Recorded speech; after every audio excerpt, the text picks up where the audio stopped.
ఛానల్కు స్వాగతం. ఈనాటి ముఖ్యాంశాలు: వన్ విజన్ వన్ డైరెక్షన్, ఇదే ప్రభుత్వ విధానం. సీఎం చంద్రబాబు. బీహార్ చరిత్రలో తొలిసారి భారీ పోలింగ్. ఏపీలో మద్యం అమ్మకాలు డౌన్. కన్నీటి సుడిగండి. చెరువు నీరు ముంచెత్తడంతో కొట్టుకుపోయిన పశువులు. నీచ పోస్టుల భాస్కర్ రెడ్డికి సంకెళ్ళు. న్యూయార్క్ ప్రజలు ఫ్లోరిడాకు పారిపోవలసిందే, ట్రంప్ హెచ్చరిక. కేంద్రంపై మళ్లీ సీజేఐ ఆగ్రహం. ఆసిస్పై భారత్ ఘన విజయం. నువ్వులతో కీళ్లు పదిలం. One vision one direction. One vision one direction అనేదే రాష్ట్ర ప్రభుత్వ విధానమని సీఎం చంద్రబాబు స్పష్టం చేశారు. ఇక నుంచి గ్రామ వార్డు సచివాలయాలు విజన్ యూనిట్గా పనిచేయాలని నిర్దేశించారు. గురువారం రాష్ట్ర సచివాలయంలో డేటా ఆధారిత పాలనపై సదస్సు జరిగింది. దీనికి మంత్రులు, కార్యదర్శులు, విభాగాధిపతులు హాజరవగా జిల్లా కలెక్టర్లు, ఎస్పీలు వీడియో కాన్ఫరెన్స్ ద్వారా పాల్గొన్నారు. డేటా ఆధారంగా పాలన ఏ విధంగా జరగాలో, సత్వర నిర్ణయాలు ఏ విధంగా తీసుకోవాలో, డేటా ఆధారిత గవర్నెన్స్ ద్వారా ప్రజలకు ఎలా మెరుగైన సేవలు అందించవచ్చునో అధికారులకు సీఎం దిశానిర్దేశం చేశారు. ఏ హోదాలో ఉన్న పౌరులకు సంతృప్తి కల్పించేలా అందరూ పనిచేయాలని కోరారు. దీర్ఘకాలిక, మధ్యకాలిక, స్వల్పకాలిక లక్ష్యాలకు అనుగుణంగా ప్రణాళికలు రూపొందించుకొని పౌరులకు మంచి పాలన అందించాలని ఇదే కూటమి ప్రభుత్వ లక్ష్యమని స్పష్టం చేశారు. అందుకు అనుగుణంగా విజన్ ప్రణాళికలు రూపొందించమన్నారు. నెల, త్రైమాసిక వారీ లక్ష్యాలు రూపొందించుకొని ఫలితాలు సాధించాలని సూచించారు. ఐటీ కార్యదర్శి కాటంనేని భాస్కర్ డేటా ఆధారిత పాలనపై పవర్ పాయింట్ ప్రజెంటేషన్ ఇచ్చారు. మద్యం అమ్మకాలు డౌన్. పెరగడమే తప్ప తగ్గడం తెలియని మద్యం విక్రయాలు ఈసారి భారీగా తగ్గాయి.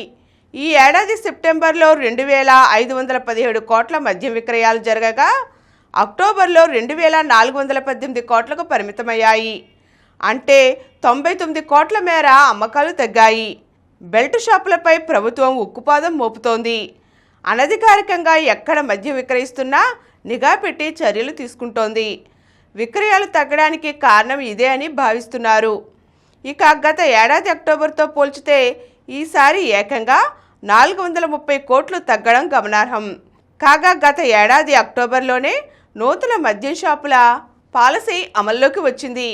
ఆ సమయంలో కొత్తగా షాపులు ఏర్పాటు చేసుకున్న సభ్యులు, మద్యం వ్యాపారులు భారీగా మద్యం దిగుమతి చేసుకున్నారు.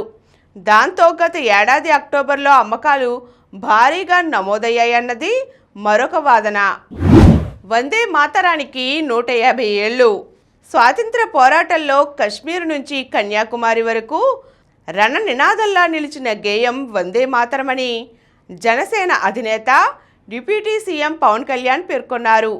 ఈ గేయం శుక్రవారం నాటికి 150 ఏళ్లు పూర్తి చేసుకుంటుందని బంకించంద్ర చటర్జీ రాసిన ఈ గేయం యావత్ దేశాన్ని ఉద్యమ స్ఫూర్తితో నడిపించిందని, స్వతంత్ర సమరయోధులకు మనోబలాన్ని ఇచ్చిందని ఆయన అన్నారు.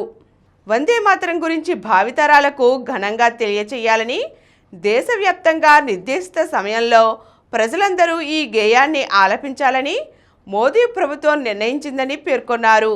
ప్రతి ఒక్కరం ఈ గేయాన్ని ఆలపిద్దాం.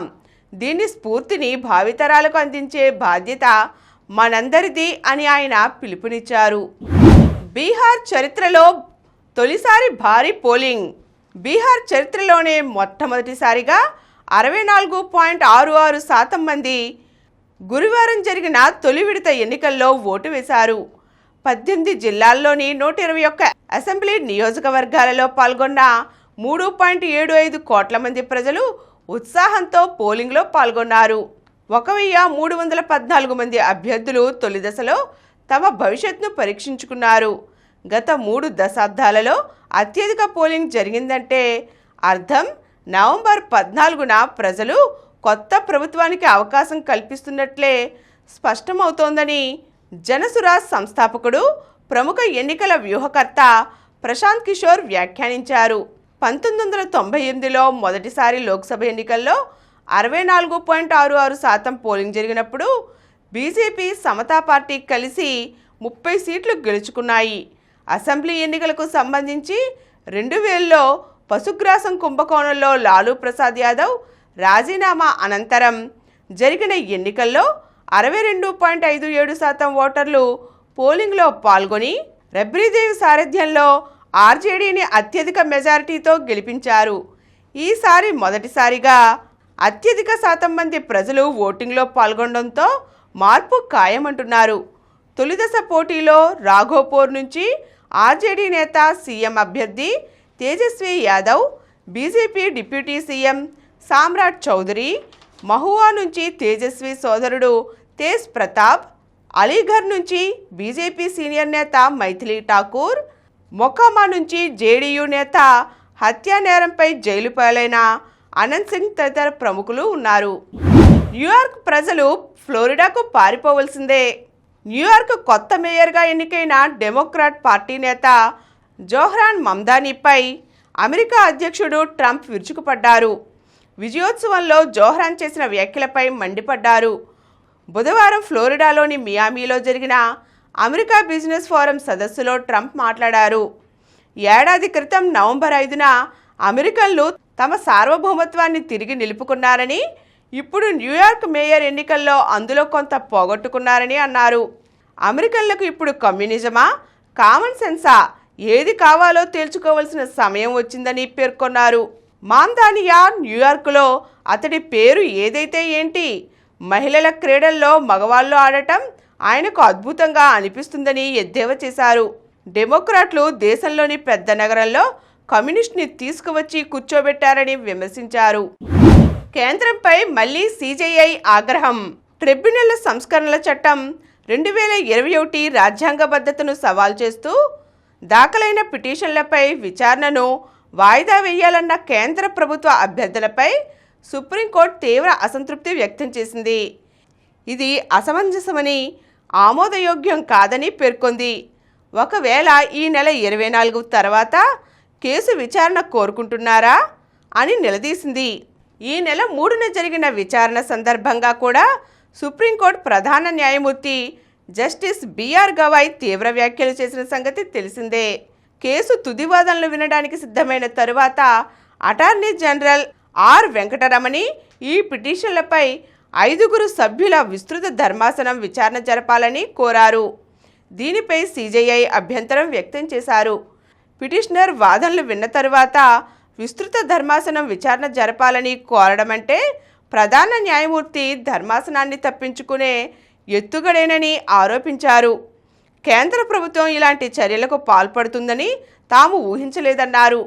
ఈ కేసులో కేంద్ర ప్రభుత్వం వాదనలు విని విచారణను ముగిస్తామని, ఆ తరువాతే విస్తృత ధర్మాసనానికి ఇవ్వాలా వద్దా అన్న నిర్ణయం తీసుకుంటామని స్పష్టం చేస్తూ తదుపరి విచారణను శుక్రవారానికి వాయిదా వేశారు. నీచ పోస్టుల భాస్కర్ రెడ్డికి సంకెళ్ళు. మహిళలంటే కనీస గౌరవం లేకుండా వ్యక్తిత్వ హననానికి పాల్పడే వైసీపీ సోషల్ మీడియాకు చెందిన ఎన్ఆర్ఐని పోలీసులు అదుపులోకి తీసుకున్నారు.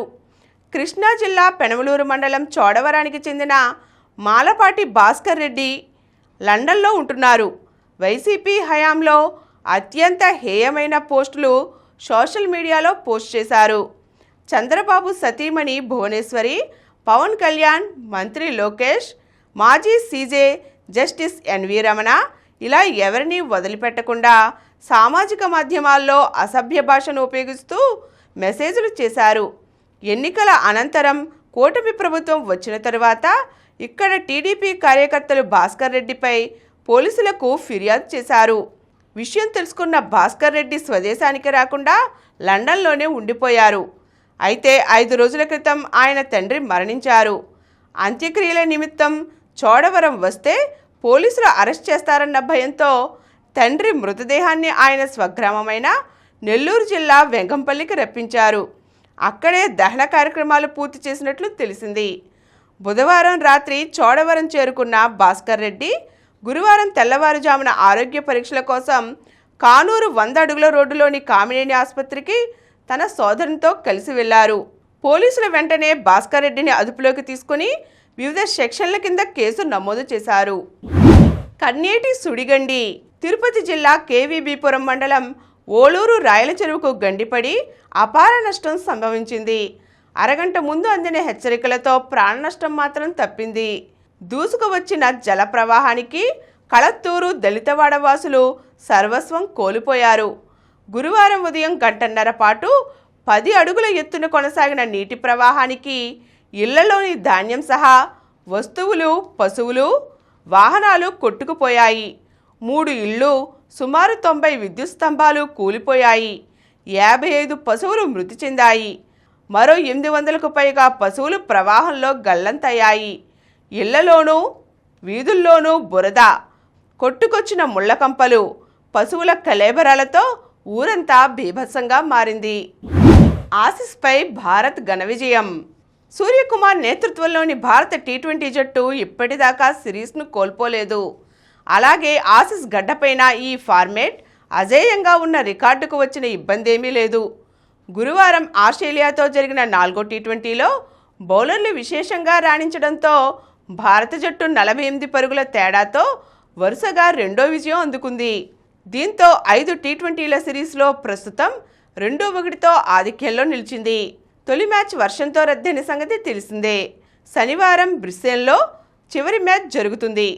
ముందుగా బ్యాటింగ్కు దిగిన భారత్ 20 ఓవర్లలో 8 వికెట్లకు 167 పరుగులు చేసింది. గిల్ 46 పరుగులు, అభిషేక్ 28 పరుగులతో పర్వాలేదనిపించగా చివరిలో అక్షర్ పటేల్ 11 బంతుల్లో 21 నాటౌట్ వేగంగా ఆడాడు. పేసర్ ఎలిస్, స్పిన్నర్ జంపాలకు 3 వికెట్లు దక్కాయి. ఆ తరువాత ఛేదంలో ఆసీస్ 18.2 ఓవర్లలో 119 పరుగులకే కుప్పకూలింది. ఓపెనర్లు మార్ష్ 24 బంతుల్లో 30, షార్ట్ 19 బంతుల్లో 25 మాత్రమే రాణించారు. సుందర్కు 3, అక్షర్, దూబేలకు 2 వికెట్లు దక్కాయి. ఆల్రౌండ్ షో కనబరిచిన అక్షర్కు player of the match award దక్కింది. నువ్వులతో కీళ్లు పదిలం. అనేక పదార్థాల్లో మనం నువ్వులు ఉపయోగిస్తాం. ఇవి రుచిలోనే కాదు, పోషక విలువల్లోనూ చాలా గొప్పవి. నువ్వులను మన ఆహారంలో చేర్చుకోవటం వల్ల రోగనిరోధక శక్తి బలపడుతుంది, ఎముకలకు బలం ఇస్తుంది, కీళ్ల నొప్పుల నుంచి ఉపశమనం కలుగుతుంది. మధుమేహ వ్యాధిగ్రస్తులకు నువ్వులు చాలా మేలు చేస్తాయి. దీంతో రక్త కణాలు వృద్ధి చెందుతాయి. రక్తంలో చక్కెర స్థాయి క్రమబద్ధీకరణ జరుగుతుంది. కొలెస్ట్రాల్ నియంత్రణలో ఉంటుంది. రక్తపోటు అదుపులో ఉంటుంది. ముఖానికి మెరుపు తీసుకువస్తుంది. చర్మం ముడతలు పడకుండా కాపాడుతుంది. కాబట్టి వయసు మీద పడుతున్నప్పుడు నువ్వులను ఆహారంలో తప్పక చేర్చుకోవాలని, వేయించిన నువ్వులను, నానబెట్టిన లేదా మొలకెత్తిన నువ్వులను విరివిగా వాడుకోవచ్చునని ఆహార నిపుణులు చెబుతున్నారు. ఇప్పుడు కొన్ని సంక్షిప్త వార్తలు చూద్దాం. యువతరానికి మీరు ఆదర్శం. విశ్వ విజేతలకు రాష్ట్రపతి ముర్ము ప్రశంస. మహిళల వన్డే వరల్డ్ కప్లో విజేతగా నిలిచిన భారత జట్టు రాష్ట్రపతి ద్రౌపది ముర్మును గురువారం రాష్ట్రపతి భవన్లో కలిశారు.